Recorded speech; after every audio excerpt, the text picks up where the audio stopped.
Bienvenue au podcast 100% mental. Je suis Thibaut, préparateur et coach mental et formateur en préparation mentale.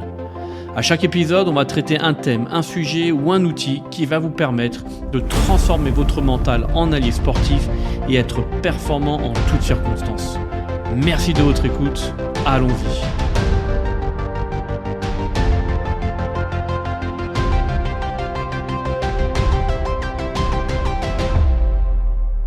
Bonjour à tous, bonjour tout le monde, bienvenue sur ce nouvel épisode du podcast où aujourd'hui on va traiter de la performance. Alors pourquoi la performance ? Déjà on va voir ce qu'est la performance, que ça signifie, comment on peut le travailler. Mais pourquoi ce thème m'est venu, c'est en lisant sur les Jeux Olympiques et surtout la préparation des Jeux Olympiques à Paris. Il y avait un certain monsieur que tout le monde connaît dans le monde du sport, Claude Onesta, qui est le manager de la haute performance au sein de l'Agence nationale du sport. Et en lisant sur son métier, en écoutant ses interviews, etc., je me suis posé une question, à savoir c'est quoi un manager de la haute performance et comment on s'y prend pour réussir, pour exiger, pour rendre les athlètes, mais aussi les entraîneurs performants. Donc, je me suis renseigné à droite à gauche et voilà, c'est pour ça que je me suis dit que ce thème allait être intéressant. Donc, je vais essayer de vous apporter des réponses. Déjà, en faisant des recherches, moi, j'ai eu pas mal de réponses et que je vais essayer de vous transmettre, de vous donner. Voilà. Pour y arriver et pour comprendre le mieux possible, je vais déjà vous donner la définition de la performance que j'ai trouvée sur Internet. Donc la performance, c'est l'exigence d'extraire de soi-même le meilleur de ce dont on est capable. Donc le terme performance pourrait avantageusement être remplacé par celui de qualité. Déjà, là, on commence à voir quelque chose de très très intéressant, je trouve. Donc l'exigence, c'est de pouvoir tirer le meilleur de ce qu'on est capable. Et un des synonymes de performance, c'est qualité. Donc pour essayer d'illustrer le mieux possible, je vais le faire en deux parties. Ah, ça fait très disserte, très bac de français, mais pas du tout. C'est qu'on va sortir du monde du sport et on va aller dans le monde de l'entreprise et plus précisément dans la gestion de projet. Et vous allez voir qu'au fur et à mesure, on va faire le parallèle. Vous allez même faire le parallèle automatiquement avec le sport.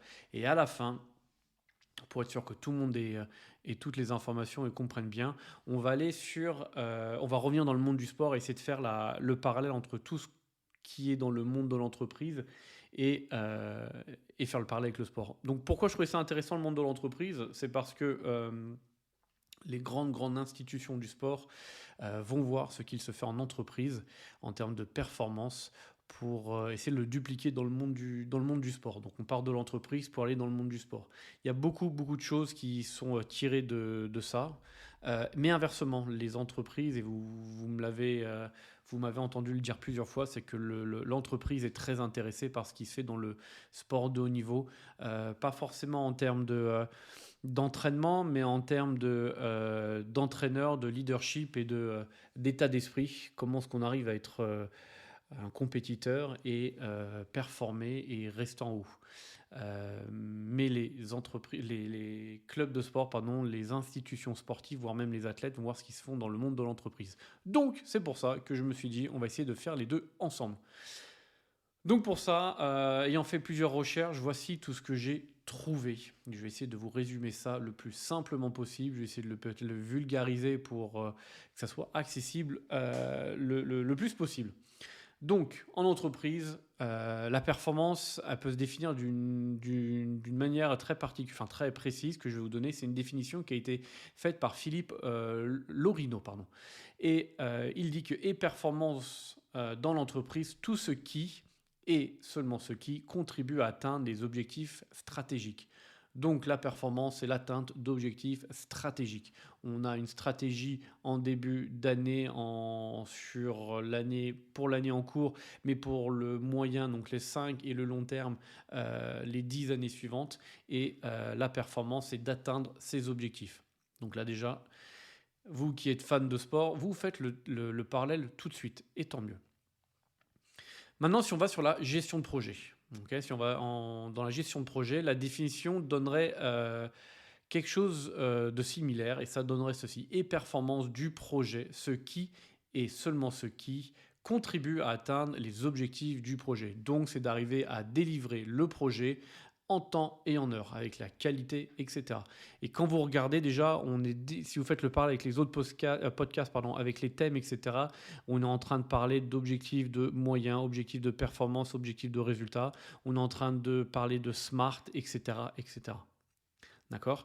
Donc, la performance dans l'entreprise, c'est d'atteindre les objectifs stratégiques. La performance, entre guillemets, dans la gestion de projet, c'est atteindre les objectifs du projet. Okay. Donc, il y a la notion de résultat, il y a la notion d'atteindre un résultat, comme je vous le disais, et surtout, la performance, elle a pour but final d'atteindre un résultat. C'est ça et uniquement ça. Dans le sport, déjà, vous voyez le parallèle, c'est très, très similaire. Bien entendu, en entreprise, tout projet est piloté par une personne, un chef de projet, un pilote, un chef d'entreprise, qu'importe, qui gère plusieurs facteurs, comme l'humain, l'homme avec un grand H, l'humain, il ou elle gère des équipements, okay, mais aussi dicte des règles de fonctionnement. Donc équipement, ça peut être des process, etc. C'est-à-dire mettre les outils à disposition des hommes avec un grand H, des êtres humains, des membres de l'équipe, et qui fixent un cadre pour aller vers le but, vers l'objectif. Le but de tout ça, c'est d'être efficace et productif, tout simplement, avec une finalité, atteindre un résultat, ou atteindre un résultat à la hauteur à la hauteur voulue et dans un délai établi, fixé depuis le début. Si on traduit avec d'autres mots qu'on utilise très souvent dans les podcasts, c'est du smart à l'état pur. Il n'y a rien, c'est que du smart, ok? Donc ouais, déjà le gros parallèle, ok? C'est géré par une personne qui gère un groupe de personnes, d'êtres humains, qui leur met à disposition ce dont ils ont besoin pour performer et qui met un cadre pour que les règles, pour établir des règles et qu'elles soient adoptées et suivies par tous. Tout simple.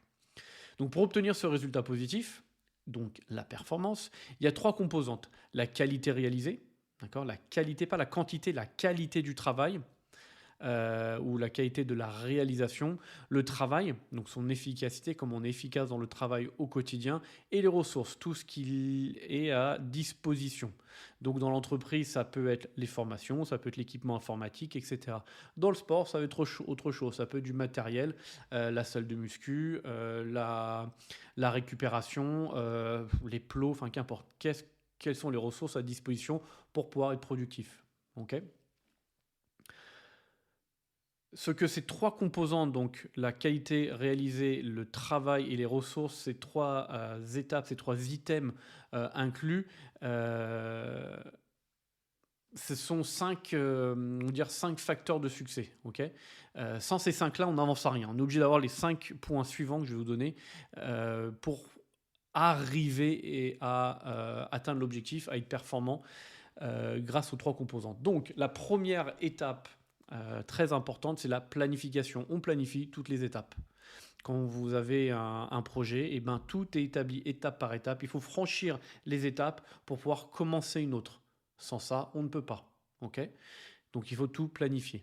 La deuxième, c'est les compétences. Est-ce qu'on a les bonnes compétences au bon endroit? Est-ce qu'on a les ressources dans le sens compétences savoir-faire? D'accord, pas forcément savoir-être, mais savoir-faire. Est-ce que nos salariés ou les membres de l'équipe ont les bonnes compétences pour atteindre l'objectif? Ça, c'est important aussi. L'efficacité, donc c'est le troisième, l'efficacité, c'est être efficace sur les tâches que l'on fait. Dans la gestion de projet, notamment informatique, il parle de sprint. Okay, et un projet qui peut durer 1 an, 2 ans, 3 ans, 5 ans est composé de plusieurs sprints. D'accord, comme son nom l'indique, c'est pas un marathon, c'est pas des mini-projets ou des étapes qui durent 6 mois. Non, non, ça peut être des projets qui durent semaines, voire 1 ou 2 mois grand maximum. Ce sont des sprints. Et on fait plusieurs sprints pour atteindre le résultat final. Un sprint égale une étape, par exemple. Okay, donc il faut être efficace durant ce sprint. À la fin du sprint, on revoit tout ce qu'on a fait, on teste, on évalue, et ensuite on peut passer au sprint suivant. Okay, donc le troisième, c'est l'efficacité, et être efficace dans les tâches que l'on fait et que l'on produit au quotidien. Quatrième, important, enfin ils le sont tous, mais celle-ci, moi ça me parle énormément, c'est l'esprit d'équipe. On avance tous dans la même direction, ensemble et au même rythme. S'il y en a un qui va beaucoup plus vite que l'autre, Ça ne sert à rien, il va aller trop vite, à un moment donné, il va se faire chier parce qu'il va devoir attendre, et bah, j'attends les autres. Ça ne sert strictement à rien. S'il y en a un qui met plus de temps, il faut l'aider. Donc c'est vraiment l'esprit d'équipe comme on l'envoie dans un sport collectif. Et ben dans la gestion de projet, c'est la même chose.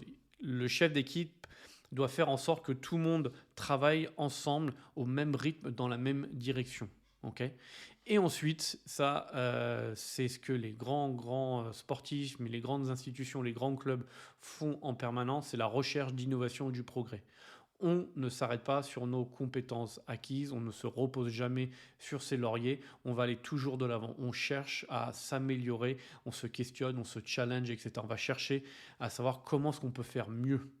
Pas plus vite, si c'est plus vite tant mieux, mais c'est surtout mieux. Comment est-ce que je peux faire encore mieux? Comment est-ce que je peux peaufiner, etc. etc. C'est entre guillemets, c'est 5 étapes, pardon, c'est 5 étapes, c'est ce que les grands champions, les champions font tous les jours et après chaque victoire. LeBron James, par exemple, quand il gagne son dernier titre en NBA, ben le lendemain, lui, il est en salle de sport. Il est dans sa salle à faire sa séance de muscu. Il ne s'arrête pas. Okay, il y a la planification. Est-ce que j'ai les bonnes compétences? Est-ce que je suis efficace? L'esprit d'équipe, on va dans la même direction ensemble avec son staff, etc. Recherche d'innovation et de progrès. Donc, qu'est-ce que je dois faire différemment pour être encore meilleur? Ou qu'est-ce que je dois faire plus pour être meilleur? Le Stade Toulousain se remet en question en permanence tous les ans. Et vous voyez qu'ils arrivent à rester sur la meilleure équipe en France et une des meilleures équipes en Europe, voire au monde. Ils sont soit champions de France, soit champions d'Europe. Et ça arrive de plus en plus souvent maintenant qu'ils arrivent à faire le doublé, ce qui est rarissime. Tout le monde, ils se remettent en question en permanence. La dernière, la recherche de l'innovation et du progrès, c'est en permanence, en permanence, en permanence. Okay, ça, c'est hyper, hyper important.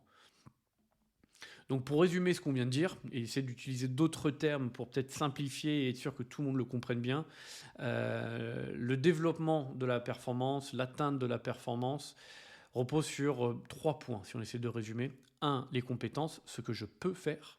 2, les responsabilités, ce que je dois faire. Et les ambitions, ce que je veux faire. Okay, les compétences, les responsabilités, les ambitions. Les compétences, ce que je peux faire. Les responsabilités, ce que je dois faire. Et les ambitions, ce que je veux faire. C'est comme si vous aviez 3 cercles. D'accord ? 1, compétences. Le 2, responsabilité. Et le 3, ambition. Et il y a une partie en commun. D'accord ? Les cercles qui se rapprochent. Et il y a une mini partie au centre qui est en commun des 3.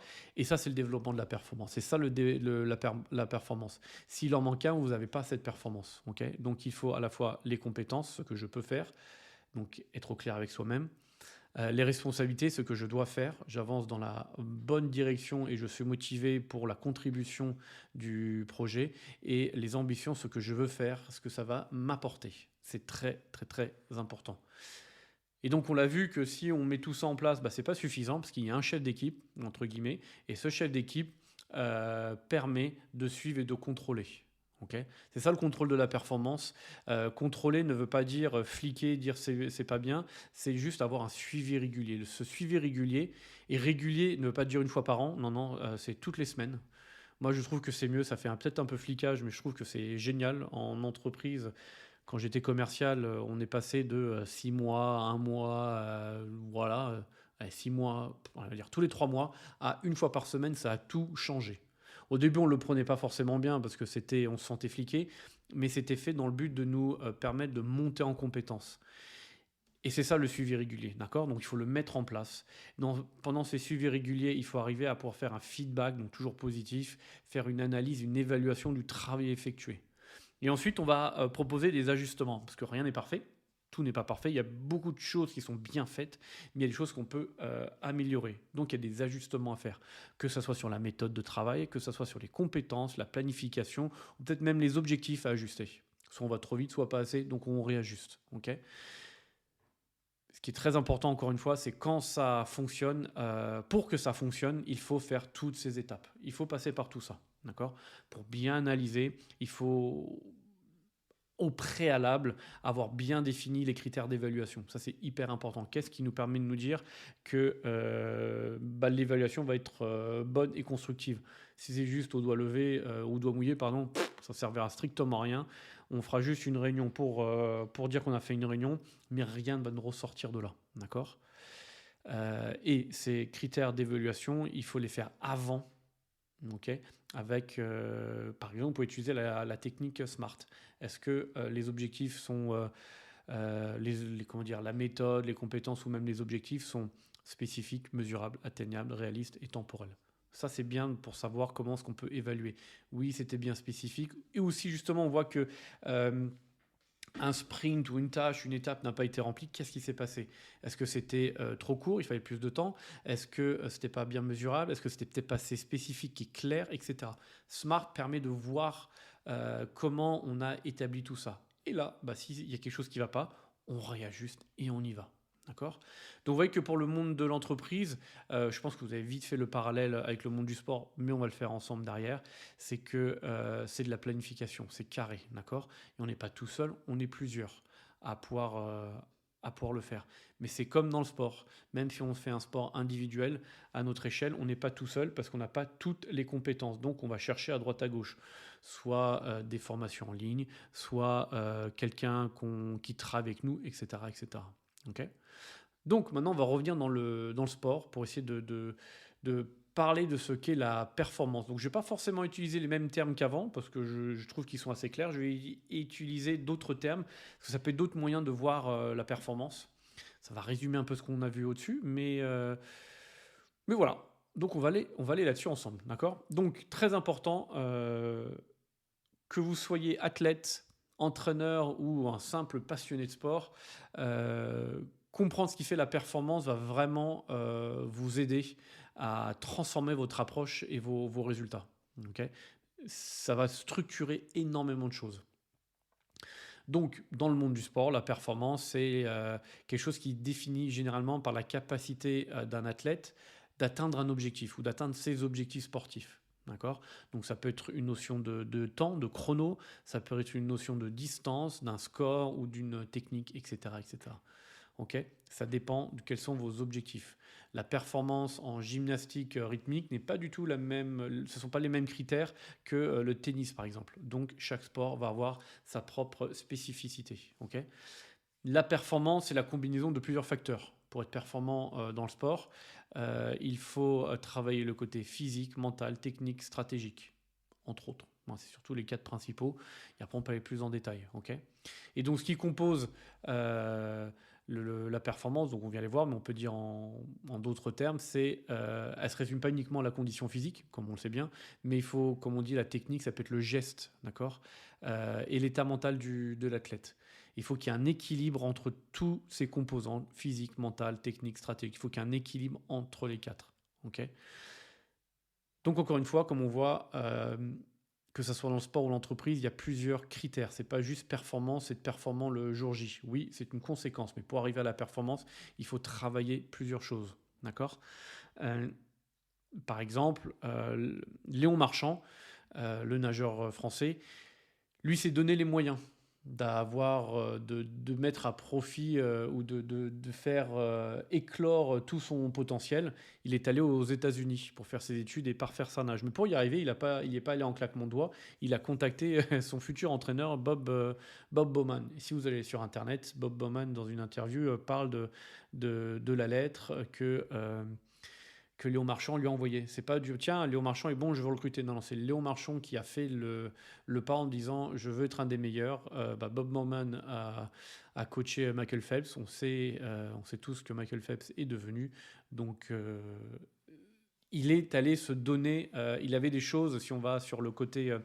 Les critères qu'on avait vus en entreprise, il n'avait pas forcément les compétences ou ses entraîneurs n'avaient pas toutes les compétences. Ils sont allés en chercher autre part. Ok, les compétences, les responsabilités, les ambitions. Ce que je peux faire, je peux faire ça et ça, mais il y a d'autres choses que j'ai besoin de quelqu'un d'autre. Les ambitions, ce que je veux faire, je veux être champion, donc qu'est-ce que je vais chercher? Ok, et ce que je vais chercher, c'est les responsabilités, ce que je dois faire pour y arriver. Donc c'est ça le côté état d'esprit que Léon Marchand a eu en amont pour se donner toutes les chances d'être médaillé olympique. Donc comment on le travaille dans le sport? On l'a vu les quatre, mais j'allais un peu plus en détail. L'entraînement physique, l'entraînement technique, stratégique, l'entraînement mental et ensuite récupération et nutrition. Okay, donc d'abord sur l'entraînement physique. L'entraînement physique, on le sait tous, c'est la base de la performance, sportive. Elle est essentielle, d'accord? C'est essentiel de travailler la force, l'endurance, la flexibilité, la vitesse, etc., etc., etc. Okay, il faut le faire de manière équilibrée. Donc pour certains sports, il faut un peu plus de force, pour d'autres, c'est un peu plus d'endurance, pour d'autres, etc., etc. Mais il faut travailler tout pour éviter les blessures, déjà, et maximiser le potentiel. Être sûr qu'on se donne les moyens. Bien entendu, comme je viens de le dire, chaque sport a ses spécificités, mais quand même, il faut tout travailler, d'accord? Et surtout, l'entraînement physique se fait à l'entraînement et en allant au bout de soi-même à l'entraînement, on gagne en confiance, on se prouve à soi-même qu'on peut aller au bout de soi-même, à l'entraînement. Donc en compétition, on va être capable de le répéter. Okay, si on n'est pas capable de le faire à l'entraînement, on ne sera pas capable et on ne pourra pas le faire en compétition. D'accord? Le corps et le cerveau sont très très liés entre eux, et si on ne le fait pas à l'entraînement, et ben la compétition, il ne sait pas que c'est possible. Par contre, si on le fait à l'entraînement une fois, deux fois, trois fois, on va au bout du bout du bout, on est en train de se prouver à soi-même, à son corps, à son cerveau qu'on peut y arriver. Donc c'est à l'entraînement qu'il faut tout donner. Ceux qui se réservent en disant non, je donnerai tout au match, c'est une énorme erreur. Et j'en parle en reconnaissance de cause. C'est ce que moi je faisais à l'époque, étant jeune au rugby. Non, je ne vais pas me fatiguer, je donnerai tout en match. C'était une erreur. Ok. Donc il faut toujours travailler l'entraînement physique. Ensuite, l'entraînement technique et stratégique. Technique, bah, c'est les gestes techniques. Okay, je reprends le cas du nageur parce que c'est l'exemple que j'avais quand j'ai écrit ce podcast. C'est un nageur ne se contente pas de nager dans l'eau. Ah non, il travaille surtout sa technique pour améliorer ses temps. Donc pour ça, il va travailler beaucoup de choses. Il va travailler le départ avec le plongeon, il va travailler la nage sous l'eau, la sortie quand il sort de l'eau et qu'il va reprendre de l'air, etc. Les transitions, quand il a fini le 50 mètres, il doit aller sur le prochain 50 mètres, donc les transitions. Il va travailler la technique des bras, des jambes, des pieds, voilà, qu'importe. Il va tout travailler, quel que soit le sport, on va tout travailler aussi. Okay, c'est pas juste je nage et on va essayer de nager le plus loin et le plus vite. Non, on va aussi travailler la technique pour aller plus vite et moins se fatiguer, pour pouvoir avoir plus d'endurance et pouvoir donner peut-être plus de force dans la nage que si on était fatigué au bout de 50-100 mètres. Okay, mais aussi la stratégie. Okay, et ça, on l'a vu pendant les Jeux Olympiques où certains stratégiquement allaient pas forcément à 100% au début, sur les 100 mètres, 200 ou même un peu plus. Et même en sprint, hein, c'est la même chose. À un 400 mètres, on ne va pas aller à 100% au début. On fait un bon départ, après on gère, et après on repart le coup de rein, le coup d'accélération. Donc ça, c'est stratégique, parce que si on y va tête baissée comme un bœuf à courir à 300% dès le début, quand c'est du 50 mètres ou le 100 mètres sprint ou le 50 mètres en nage, oui, c'est possible. Mais dès qu'on va aller sur des courses un peu plus longues, ce n'est plus possible. D'accord ? Donc il faut de la stratégie. Et cette stratégie, on l'a en permanence, en cyclisme, en foot, en rugby, quels que soient les sports. Donc il faut travailler le geste technique ou les gestes techniques, mais aussi la stratégie de course, important. Le mental, sinon ce podcast n'existerait pas si le mental ne devait pas être travaillé. Mon métier n'existerait pas. Le mental se travaille par plein de choses. Okay, les plus connus, ça va être les techniques de visualisation, la gestion du stress à travers la respiration, etc. Mais aussi développer sa résilience et apprendre de ses erreurs, de ses échecs, etc. etc. Tout ça va permettre d'être présent le jour J et donc d'être performant. Okay, on peut aussi travailler la notion de plaisir, etc. etc. Mais travailler ça mentalement, ça permet de donner beaucoup plus de chance à l'athlète d'être prêt. Quelque part, certains sportifs disent que le mental compte pour 80% de la performance, d'autres 70%, d'autres 90%, etc. C'est vrai qu'avec le mental, on peut peut-être décupler ses forces, son endurance, avec cette adrénaline et cette motivation. Oui, bon, ça va être difficilement répétable, enfin trop souvent, c'est pas possible. Mais le mental permet d'arriver le jour J et être beaucoup plus serein. Et c'est ça qui est très très important, je pense, dans la préparation mentale, c'est d'être serein le jour J. Ça ne veut pas dire qu'on va performer, parce qu'il peut y avoir plein d'éléments extérieurs qui peuvent nous tirer vers le bas ou des obstacles, mais au moins on est un peu plus serein. Voir quand on l'a préparé, on peut dire, bah, tiens, je fais face à des obstacles, quelles sont les ressources que j'ai au fond de moi sur lesquelles je peux m'appuyer. Alors que quand on ne fait pas de préparation mentale, on peut vite paniquer. Donc c'est ça qui, je trouve, est importante. Et pour vous donner un exemple, donc Michael Phelps faisait de la méditation, mais son entraîneur Bob Bowman était assez, comment dire, je trouve pas le mot, était, on va dire, le mot qui me vient c'est coquin, il était vicieux, voilà, c'est ça le terme, il était vicieux. Parce qu'un jour, vous avez peut-être entendu cette anecdote, mais un jour il est allé dans les vestiaires et il a pris les lunettes de nage de Michael Phelps, il les a mis au sol, il a marché dessus pour les casser, il les a remis dans le sac. Et en fait, ça c'était à l'entraînement. Et Michael Phelps le voit pas, donc il va nager avec ses lunettes cassées. Et puis il s'arrête, il râle en disant elles sont cassées. Et son entraîneur dit non, on s'en fout, tu continues à nager avec tes lunettes cassées. Parce qu'effectivement, si en compétition elles sont cassées, il n'a pas l'habitude, et ben il ne sera pas performant. Et il s'avère que, alors je sais plus quelle course, mais en compétition, je crois soit les champions du monde, soit une course olympique, ses lunettes étaient cassées, et ben il était prêt. Tout simplement. Alors je dis pas qu'il faut casser les chaussures, couper les chaussures, trouver tout ça, mais c'est pour vous dire que l'entraînement est là pour se croûter, pour tomber, pour échouer, qui va permettre le travail et l'apprentissage. Et c'est ça qui est hyper important. Et une autre, la dernière composante qui est peut-être la moins, qui est aussi très très importante et peut-être un peu plus utilisée que la préparation mentale, je dirais, c'est la récupération et la nutrition. Récupération, oui. Il y a encore, ça dépend des athlètes, vous allez me dire. La récupération et la nutrition, c'est tout ce qui va être le sommeil, l'alimentation, la récupération à travers les étirements ou à travers des bains chauds, bains froids, etc. Excusez-moi, etc. etc. C'est de travailler l'après-entraînement, l'après-compétition pour pouvoir récupérer plus vite et pouvoir donner 100% de soi-même plus facilement et plus rapidement.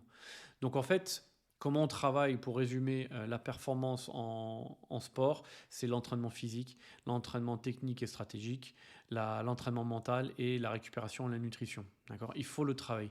Le travail. Donc ça, ce sont les composantes qu'on va devoir planifier tout au long de sa saison, voire de sa carrière, pour pouvoir peaufiner le travail pour atteindre voilà, la performance. Okay, et comme on l'a dit, dans le monde de l'entreprise, il faut arriver à l'évaluer. C'est la dernière partie, comment on évalue sa performance. Je dis toujours à mes athlètes et aux étudiants que j'ai en cours que le match ou la compétition du week-end, c'est l'évaluation de son entraînement. Si on a été nul à l'entraînement, on n'a pas été efficace, etc., on a très peu de chances d'être très efficace et de gagner, d'être performant, d'être compétitif le jour J.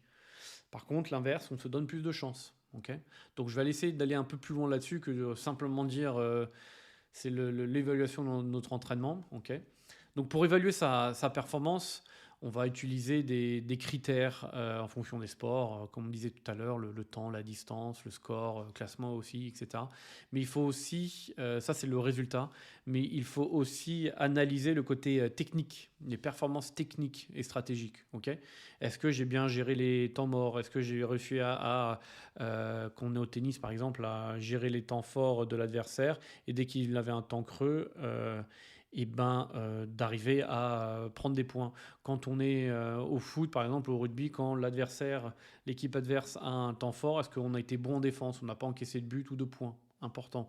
Et dès qu'eux ont un temps faible, ou peut-être qu'on a contré qui les a mis dans un temps faible. C'est ça aussi qu'on va devoir analyser dans la performance. Ce n'est pas uniquement le score final. Okay, et je trouve que ce qui est important aussi, et c'est ce que j'essaie de faire aux athlètes, c'est le ressenti. Pour moi, le ressenti est tout aussi important. C'est est-ce que je suis content de moi? Est-ce que je suis fier de moi? Est-ce que je suis satisfait de moi? Et ça, je trouve que c'est hyper important. Donc ça peut être toutes ces questions, on peut les poser par rapport à un résultat, mais aussi, et je trouve que c'est là où c'est le plus important, c'est vis-à-vis de son comportement et de sa qualité. Est-ce que j'ai tout donné? Est-ce que j'ai pas de regrets?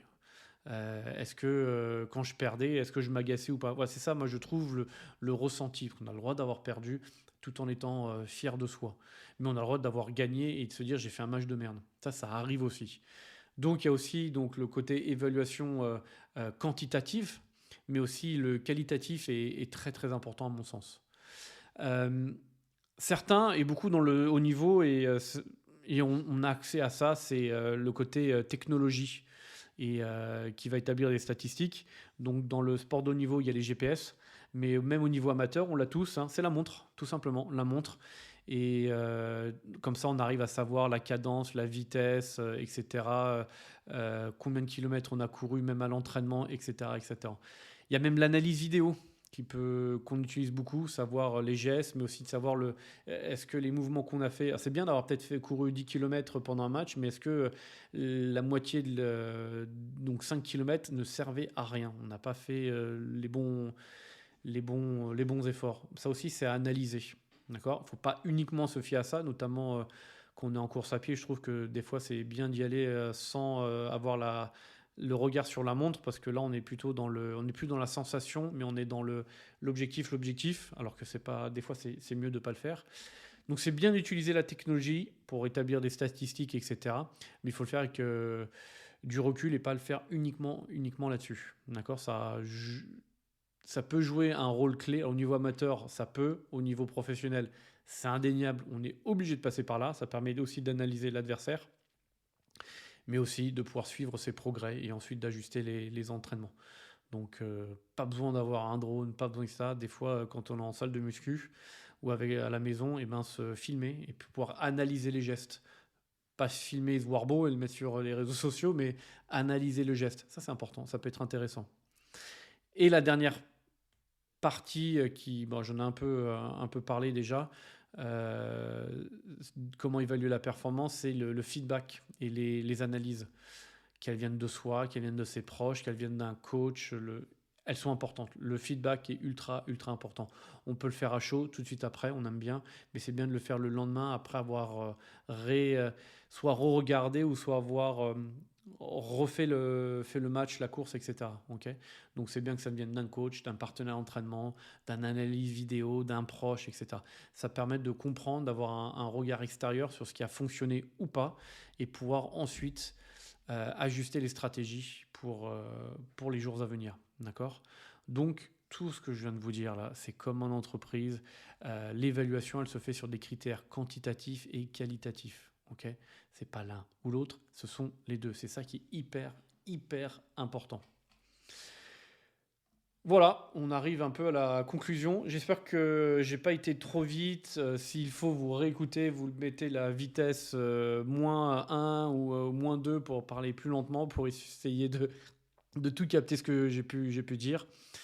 Mais je trouve qu'il faut aussi, comment dire, il faut, comment le formuler sans être péjoratif, il faut arriver à supprimer et enlever le côté toujours travailler. Oui, il faut travailler, mais il faut peut-être travailler plutôt stratégiquement. Okay, supprimer le toujours travailler, il faut que je travaille, il faut que je travaille, il faut que je travaille, permet d'éviter de culpabiliser. On culpabilise beaucoup moins. Ce n'est pas avancer à la tête baissée tel un bélier ou autre, ou un taureau, et j'avance. Non, c'est d'essayer d'avancer intelligemment. Okay, on aura le droit de faire une pause de temps en temps. Ça ne veut pas, faire une pause ne veut pas dire j'abandonne. Non. On n'est pas en train de repousser, on est en train de dire tiens, j'analyse la situation. C'est ça, être intelligemment. Parce qu'avancer tête baissée, on peut se fatiguer. Alors que si on lève un peu la tête, on peut trouver des solutions. Okay, et c'est ça qui est important. L'autre chose, il faut arriver, cette évaluation de la performance, c'est une remise en cause permanente. C'est pour ça que certains entraîneurs durent, perdurent et performent au très haut niveau pendant très longtemps, comme des sélectionneurs, comme des joueurs, comme un staff, parce qu'ils se questionnent en permanence. Okay, et donc la performance n'est pas une finalité. Alors oui, c'est toujours ce qu'on veut atteindre, mais ça peut être une simple étape parce qu'on a vu que pour un projet, il faut plusieurs performances pour atteindre la performance globale. Ok, plusieurs sprints pour atteindre la finalisation, l'aboutissement d'un projet. Donc ça peut être une simple étape. La performance permet forcément d'atteindre des résultats. Et une fois atteint, quand on est satisfait, ça développe notre confiance en soi. Ok, et donc la conséquence est qu'on va en demander plus. Comment je peux faire plus, plus, plus, plus. C'est très bien. Et c'est très bien. Et surtout, on se dit, je suis capable de faire plus. Quand on regarde son carnet d'entraînement et on voit notre première séance à là où on en est 6 mois, 1 an, 2 ans après, ou même les mensurations quand on fait de la muscu, etc., ben on dit, waouh, j'ai énormément progressé. Et ça va développer cette confiance. Et là, on va se dire, ok, je vais en faire plus. C'est quoi la prochaine étape? Ok.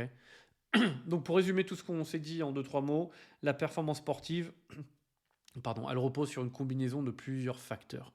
Le côté physique, le côté technique, stratégique et mental. Ok. Travailler tous ces aspects, ces composantes de manière équilibrée est ultra importante pour maximiser votre potentiel. Ok. Donc moi, je vous encourage fortement dès à présent à évaluer votre performance aujourd'hui. La performance que vous avez aujourd'hui est d'identifier au moins un domaine. D'accord. On ne va pas en faire 40. Un domaine sur lequel vous pouvez travailler. Que ce soit votre entraînement physique, la technique, la stratégie, le mental, qu'importe. Vous allez identifier un domaine et vous allez planifier comment vous allez travailler dessus. On va reprendre les étapes de l'entreprise, la planification, les compétences, l'efficacité, l'esprit d'équipe pour être avec quelqu'un et comment est-ce que je peux innover ou progresser. De quelle manière j'avais l'habitude de le faire avant qui ne fonctionnait pas vraiment. Donc qu'est-ce que je vais faire différemment. Et pour ça, vous allez vous appuyer sur les compétences, ce que je peux faire, les responsabilités, ce que je dois faire et votre ambition, ce que je veux faire. Okay. Et rappelez-vous que chaque petit pas compte. Voilà. Un grand merci, un énorme merci à vous de me suivre pour cette fidélité. J'espère que ça vous aide. Tous les commentaires sont les bienvenus, avec grand plaisir. S'il y a des thèmes que vous voulez que j'aborde, n'hésitez surtout pas à me le dire. Et puis je vous dis surtout à très bientôt pour le prochain épisode. Passez une très belle journée et à très bientôt. Ciao.